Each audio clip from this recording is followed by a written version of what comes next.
کہ عالم رنگ و بو میں کتنے ہی انبیاء و رسول، داعیان حق اور مصلحین اقوام آئے، لیکن سب کی زندگیوں کے احوال و واقعات شکار گردشی ایام ہو گئے، مگر نبی آخر الزمان حضرت محمد مصطفیٰ صلی اللہ علیہ وسلم کی حالات زندگی صدیاں گزر جانے کے بعد بھی منو عن کتب سیرت اور ان کے متبعین کی زندگیوں میں درخشاں اور تابع ہیں، جو قیامت تک کے انسانوں کے لیے اندھیرے میں اجالے کا، ضلالت میں ہدایت کا اور گمراہی میں رہنمائی کا کام دیتے رہیں گے، اور جو ان کے راستے سے سرتابی کرے گا وہ فوز و فلاح کی منزل تک ہرگز نہ پہنچے گا۔ حضرت صلی اللہ علیہ وسلم کی سیرت طیبہ کو بیان کرنے کے لیے میں ایک ایسے مقرر کو آواز دینے جا رہا ہوں جو گلستان سیرت کا دیرینہ خوشہ چی ہے، جس کا بیان الفاظ و تعبیرات کا پلندہ نہیں ہے بلکہ اس میں اخلاص کی خوشبو اور احساس کا جادو بھی ہے۔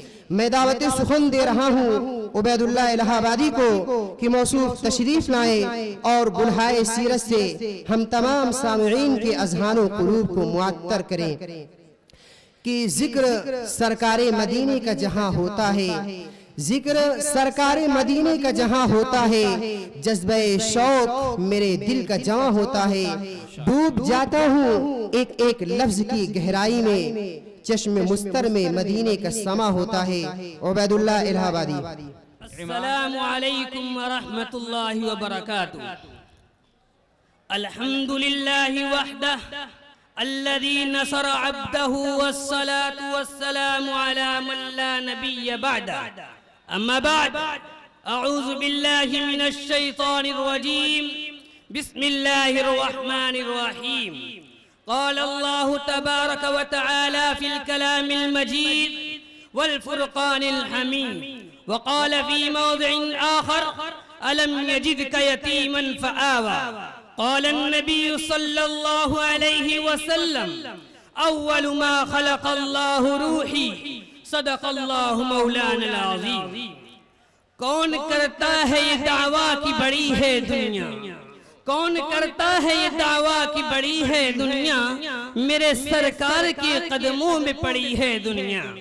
حضرات اساتذہ کرام، حاضرین جلسہ اور حکم صاحبان، آج کے اس پرنور بزم میں ایک ایسی بابرکت ذات کا تذکرہ کرنا چاہتا ہوں جن کے صدقے میں ساری دنیا کو بنایا گیا، سارے عالم کو ان کے طفیل میں سجایا گیا۔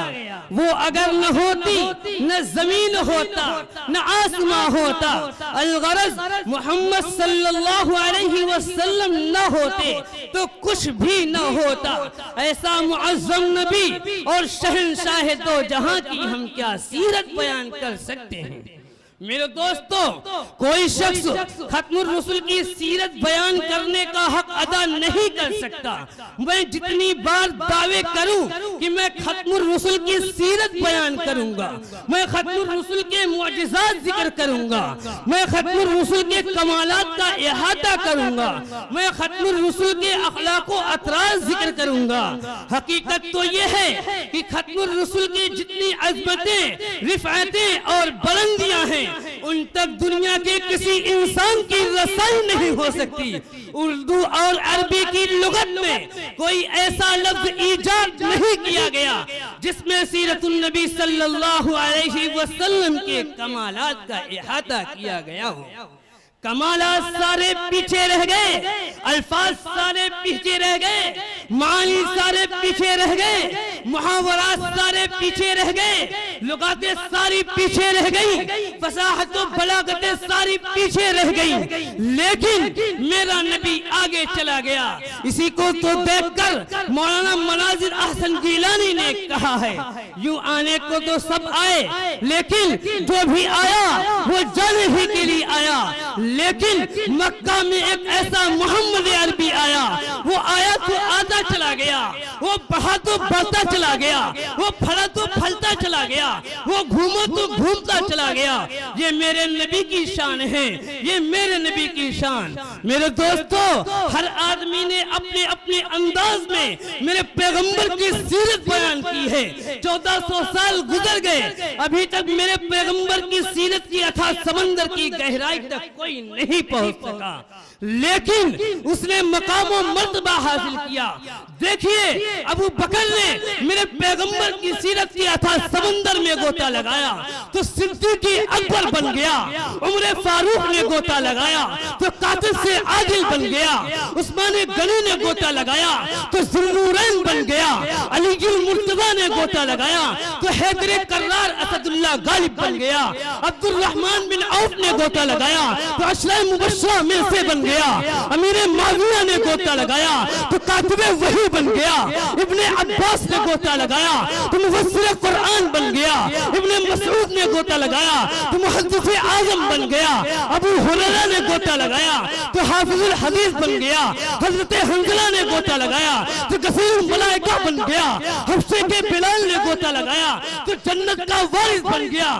بلکہ مجھے کہنے دو، اگر امام ابو حنیفہ نے میرے پیغمبر کی سیرت کی اتھا سمندر میں گوتا لگایا تو فقاہت کا امام بن گیا، امام مالک نے گوتا لگایا تو حق کو الصادق بن گیا، امام احمد بن حنبل نے گوتا لگایا تو استقامت کا شہنشاہ بن گیا، امام ابن تیمیہ نے گوتا لگایا تو جرأت کا بادشاہ بن گیا، مجدد الفیصلی نے گوتا لگایا تو جہد و مسلسل کا نام لیوا بن گیا، شاہ ولی اللہ نے گوتا لگایا تو علم پڑھانے والا بن گیا، شاہ اسماعیل شہید نے گوتا لگایا تو جلوہ حریت والا بن گیا، عبید اللہ سندھی نے گوتا لگایا تو بہت بڑا مجاہد بن گیا، مولانا الیاس دہلوی نے گوتا لگایا تو بانی دعوت تبلیغ بن گیا۔ بلکہ مجھے کہنے دو، اگر قاسم نانوتوی نے میرے پیغمبر کی سیرت کی اتھا سمندر میں گوتا لگایا تو علم و حکمت کا عرفان اور جنگ آزادی کا ہیرو بن گیا۔ یہ میرے نبی کی شان ہے۔ میرے دوستو، دنیا میں انبیاء اکرام تو بہت آئے، لیکن ان کی سیرت کا آغاز ان کی پیدائش کے بعد ہوا۔ قربان جاؤ اپنے پیغمبر پر، میرے پیغمبر کی پیدائش تو بعد میں ہوئی، لیکن میرے پیغمبر کی سیرت کا آغاز پیدائش سے پہلے ہوا۔ میرے عزیز دوستو، حضرت عائشہ صدیقہ رضی اللہ تعالی عنہ سے پوچھا گیا، اماں نبی کی شان بیان کرو۔ اماں نے فرمایا، قرآن نہیں پڑھتے؟ لوگوں نے کہا پڑھتے ہیں۔ اماں نے کہا، قرآن کھولو، قرآن کی ہر صفحے پر محمد کا حسن و جمال بکھرا پڑا ہے۔ تو میں اسی قرآن سے پوچھتا ہوں، اے قرآن، پیغمبر کا تعارف بیان کر۔ قرآن کہتا ہے، الم یجدک یتیما فآوا۔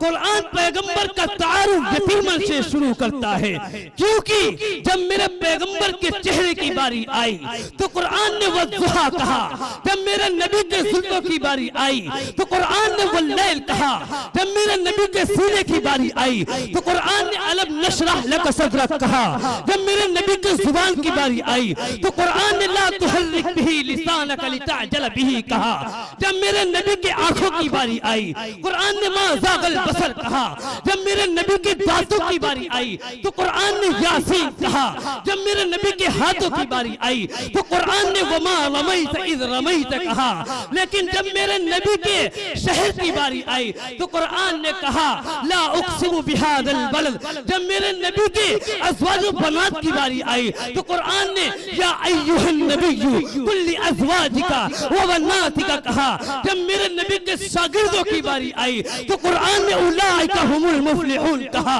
جب میرے نبی کے صحابہ کی باری آئی تو قرآن نے کہا اولئک الذین امتحن اللہ قلوبہم للتقوی، جب لیکن میرے نبی کی اپنی باری آئی تو قرآن نے کہا ورفعنا لک ذکرک، اے پیغمبر ہم نے تیرے ذکر کو اونچا کر دیا۔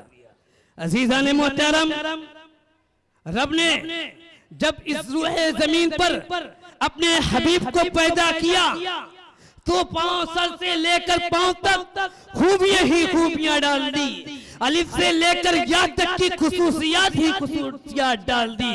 میرے دوستو، آج میں ان اکابر کی موجودگی میں اور حکم صاحبان کی موجودگی میں نبی کی شان تسلسل گناتا چلا۔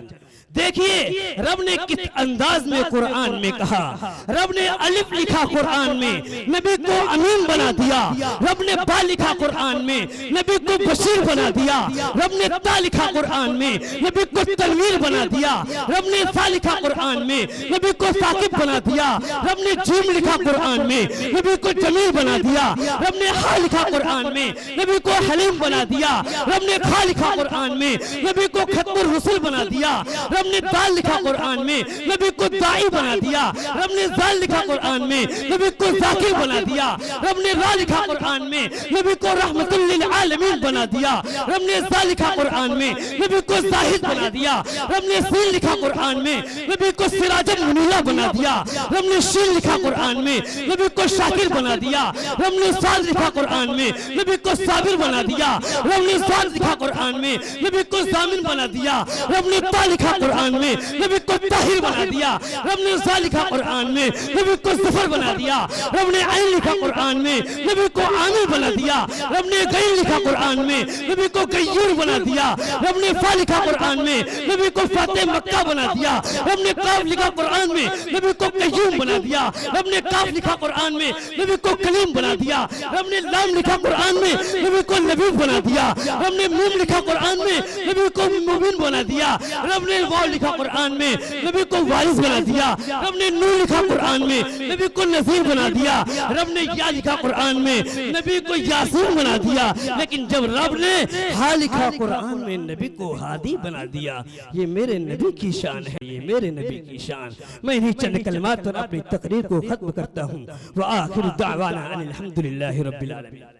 حافظ محمد سلمان صاحب دربانی پور شہد والے نے 52 روپیہ، غفران الہ آباد نے، محمد ریحان نے 100 روپیہ، والد عبید اللہ الہ آباد نے 500 روپیہ، دیشان الہ آباد نے 500، حافظ اصفر صاحب نناری نے 30، معاد الہ آباد نے 100، مولانا عباس صاحب نے 50، محمد شاداب نے 100، ایک صاحب نے 200، ایک صاحب نے 100، عبید الرحمن ارن نے، رضوان احمد صاحب نے 50، زوار احمد صاحب نے 100 روپیہ انہیں دیا ہے۔ یہ آئیں اور اپنا انعام لے لیں، کچھ اور انعام ہے ان کے گفٹ کی شکل میں۔